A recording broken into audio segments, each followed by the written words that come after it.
Capítulo 1. El ladrón en la cruz. En la cima del Gólgota, bajo un cielo gris que parecía llorar por la humanidad, tres cruces se alzaban como testigos del final. En el centro, Jesús de Nazaret. A su derecha y a su izquierda, dos criminales condenados a morir. Sus cuerpos colgaban, rotos por el castigo, pero sus almas aún no estaban decididas.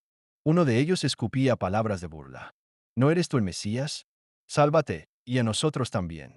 Gritaba con amargura, aún aferrado al cinismo y al odio que lo habían llevado hasta allí.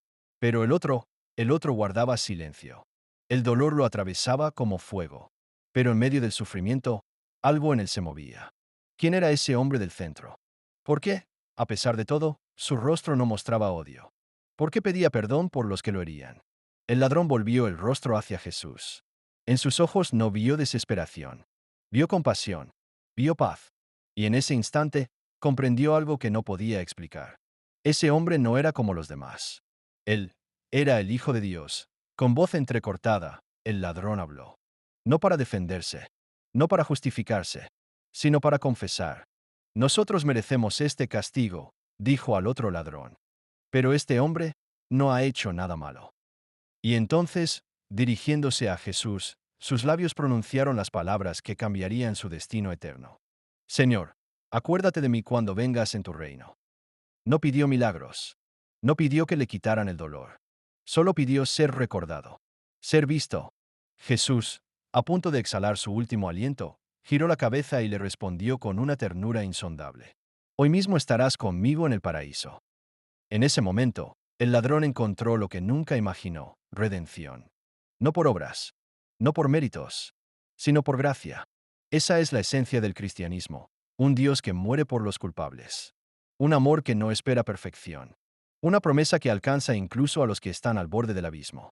Mientras el mundo se burlaba del Salvador, mientras los soldados repartían su ropa y los religiosos se mofaban, Jesús ofrecía cielo a un alma rota. Ese ladrón no fue el primero ni el último. Fue el ejemplo eterno de que la puerta siempre está abierta, incluso cuando creemos que todo está perdido. No se necesita una vida entera de religión para ser recibido. Basta un momento de verdad, un segundo de humildad, una confesión sincera. Porque en el cristianismo no es el hombre quien alcanza a Dios, sino Dios quien desciende al hombre, incluso a la cruz. Ese día, en lo alto de un monte maldito, un alma sucia fue lavada. Y el cielo ganó un hijo más. Capítulo 2. El retorno del hijo pródigo. Érase una vez un joven que creía saberlo todo. Vivía en una casa grande, con campos fértiles y un padre que lo amaba más de lo que él podía comprender. Tenía comida en la mesa, techo sobre su cabeza, y un nombre que lo honraba. Pero el corazón del joven ardía de impaciencia. Quería ver el mundo, probarlo todo, saborear la libertad. Pensaba que ese hogar era una jaula, que las reglas eran cadenas, que el amor era una debilidad. Un día, con el rostro endurecido por la arrogancia, miró a su padre a los ojos y le dijo: «Dame lo que me corresponde. Quiero mi parte de la herencia, ahora». Fue como clavar una lanza en el pecho de un padre que solo quería protegerlo. Pero el padre no gritó, no lo detuvo. Con lágrimas escondidas tras una sonrisa forzada, le dio lo que pedía. Porque a veces, el amor deja partir para que la lección sea real. Y así, el hijo se marchó. Viajó a tierras lejanas, donde el oro se derrochaba en placeres, donde las noches eran largas y los amigos abundaban, mientras el dinero duró. Pero el alma del joven, vacía y confundida, no encontraba paz. Solo ruido, risas huecas, promesas rotas. Cuando el dinero se acabó, también lo hicieron los amigos. Cuando llegó el hambre, nadie le ofreció pan. Desesperado, buscó trabajo, y lo encontraron alimentando cerdos. Humillado, su estómago rugía mientras los animales comían mejor que él. Fue en ese pozo de miseria donde ocurrió el milagro. No un rayo del cielo, no una voz audible. Fue algo más simple y más profundo, recordó. Recordó el rostro de su padre, la calidez del hogar, las risas de su infancia, las manos que alguna vez lo abrazaron. Y entonces, sus lágrimas cayeron sobre la tierra sucia. ¿Qué he hecho?, se dijo. En casa de mi padre, hasta los sirvientes comen pan, y yo muero aquí de hambre. Me levantaré. Iré a él. Le diré: Padre, he pecado contra el cielo y contra ti. Ya no merezco ser llamado tu hijo, pero déjame volver como siervo. Con el corazón roto, emprendió el camino de regreso. El padre, mientras tanto, nunca dejó de mirar al horizonte. Cada mañana se asomaba al camino. Cada noche preguntaba por si alguien lo había visto. Nunca dejó de esperar. Y un día, lo vio. Desde lejos. Sucio. Flaco. Doblado por la vergüenza. Pero el padre no esperó a que llegara. Corrió hacia él. Lo abrazó. Lo besó. No preguntó dónde había estado. No pidió explicaciones. Solo dijo, mi hijo estaba muerto y ha vuelto a la vida. El hijo comenzó su discurso de arrepentimiento, pero no pudo terminar. El padre llamó a los sirvientes, traigan la mejor ropa.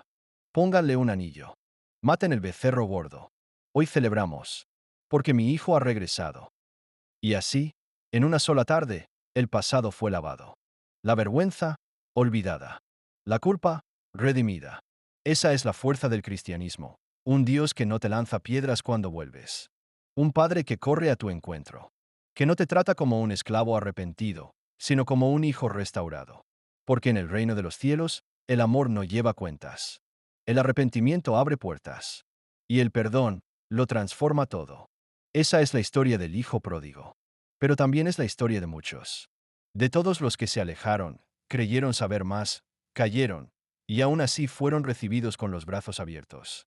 No importa cuán lejos haya sido. Siempre hay un camino de regreso. Capítulo 3. La resurrección de Lázaro. Betania era un pueblo pequeño, pero esa tarde, el dolor lo cubría como un manto oscuro. Lázaro había muerto. El amigo de Jesús. El hermano de Marta y María. 4 días llevaba en la tumba. 4 días de llanto, de silencio, de preguntas sin respuesta. Marta miraba al horizonte con rabia contenida. María no podía levantar el rostro del suelo. Ambas habían enviado un mensaje días antes. Señor, aquel a quien amas está enfermo. Pero Jesús no llegó. Y ahora, su hermano estaba muerto. No solo muerto, enterrado. El cuerpo ya olía. La piedra había sido colocada. Todo había terminado. Hasta que alguien gritó, Jesús viene. Marta corrió al encuentro. Su voz temblaba entre la fe y la frustración. Señor, si hubieras estado aquí, mi hermano no habría muerto. Jesús la miró con compasión, no con reproche. Le dijo, tu hermano resucitará. Y cuando ella respondió con resignación religiosa, sí, en la resurrección del último día, él le dio una respuesta que partió la historia en dos. Yo soy la resurrección y la vida. El que cree en mí, aunque esté muerto, vivirá. No era una promesa futura.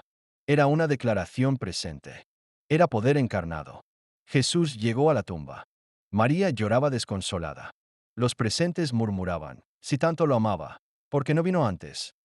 Y entonces, el milagro más extraño ocurrió. Jesús lloró. El Hijo de Dios, el autor de la vida, lloró. Porque en el cristianismo, Dios no es indiferente al dolor humano. Él lo siente. Él lo habita. Luego, se acercó a la tumba. Mandó quitar la piedra. Marta protestó, Señor, yede ya. Pero Jesús respondió, ¿no te dije que si crees, verás la gloria de Dios? Alzando la vista al cielo, oró. No porque necesitara ayuda, sino para que todos supieran de quién venía el poder. Y con voz firme, como quien despierta a un amigo dormido, gritó, Lázaro, sal fuera. El aire se detuvo. Los corazones dejaron de latir por un segundo. Y entonces, desde dentro del sepulcro, se escuchó un movimiento. Un cuerpo que debía estar muerto, caminaba. Lázaro salió, envuelto en vendas, los ojos aún cubiertos. Vivo, desafiando toda lógica. Jesús dijo, desátenlo y déjenlo ir. En ese momento, todo cambió. Porque el cristianismo no es solo palabras bonitas ni promesas lejanas. Es poder real. Es vida donde hay muerte. Es un Dios que llega tarde, solo para mostrarnos que nunca es demasiado tarde para Él. Jesús no solo resucitó a un hombre. Resucitó la fe de una aldea. Mostró que la muerte no tiene la última palabra. Que el dolor no es el final del camino. Que su amor no conoce límites. Ese día, Lázaro salió de una tumba, pero también salió contigo. Con todos nosotros. Porque cada vez que todo parece perdido, Jesús aún puede decir, sal fuera. Y esa es la tercera razón por la que el cristianismo es la fe más grande. Porque transforma el duelo en danza, la tumba en testimonio, la lágrima en victoria. Porque donde otros ven un final, Dios ve un nuevo comienzo.